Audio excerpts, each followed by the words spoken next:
Hi guys, നമുക്കിന്നൊരു കുട്ടി day in my life ഉണ്ടല്ലോ. അപ്പോൾ ഞാൻ രാവിലെ എണീച്ച് പല്ലെല്ലാം തേച്ച് മുഖമെല്ലാം കഴിഞ്ഞ് ഫ്രഷായി ഞാൻ വെച്ചൊരു കുട്ടി സ്കിൻ കെയർ ചെയ്യാൻ എങ്ങോട്ടും പോകുന്നില്ല. പക്ഷേ സ്കിൻ കെയർ സ്കിപ്പ് ചെയ്യുന്നതാണല്ലോ.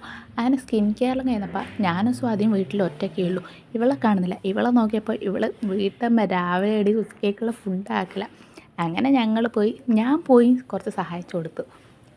ഭയങ്കര വിഭിമിഷ്ട എന്തോ അങ്ങനെയൊന്നുമല്ല, ഞങ്ങൾക്ക് ഉച്ചയ്ക്ക് വിശപ്പ് മാറാൻ എന്തെങ്കിലും കഴിക്കണമല്ലോ. അതിന് വേണ്ടിയിട്ടുള്ള സാധനങ്ങളെല്ലാം അരിഞ്ഞ് അവിടെ വെച്ച്.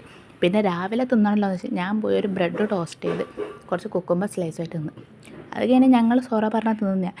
ഇതിന് സംസാരിക്കുന്ന കണ്ടത്തൊന്നും ഞങ്ങളെന്തോ അന്താരാഷ്ട്ര കാര്യം സംസാരിക്കുന്നത്. പക്ഷെ അല്ല കേസ്, ഞങ്ങൾ ഫുഡിൻ്റെ കാര്യം എന്തല്ലോ പറയുന്നത്. അങ്ങനെ ആലം കഴിയുമ്പോഴേക്ക് ദേവിക വന്ന്. പിന്നെ ഞങ്ങൾ വേഗം വിശപ്പിൻ്റെ വീണ്ടും വന്നുകൊണ്ട് ഞങ്ങൾ വേഗം ഫുഡെല്ലാം കഴിച്ച് ഇവരെന്നാളും പണിക്ക്. പിന്നെ ഞാൻ ഒന്ന് ഉറങ്ങി എണീച്ചപ്പോഴേക്ക് ഒരു സമയമായി. അപ്പോൾ ഞാൻ വേഗം പോയി കുളിച്ച് ഫ്രഷായി പുറത്തു പോകാൻ റെഡി. ഞങ്ങൾ എങ്ങോട്ടാണ് പോകുന്നതെന്നല്ലേ, നന്ദാഗോവിന്ദത്തിൻ്റെ പാട്ട് കേട്ടപ്പോൾ അപ്പോൾ അത്രയേ ഉള്ളൂ. ബാക്കി വിശേഷം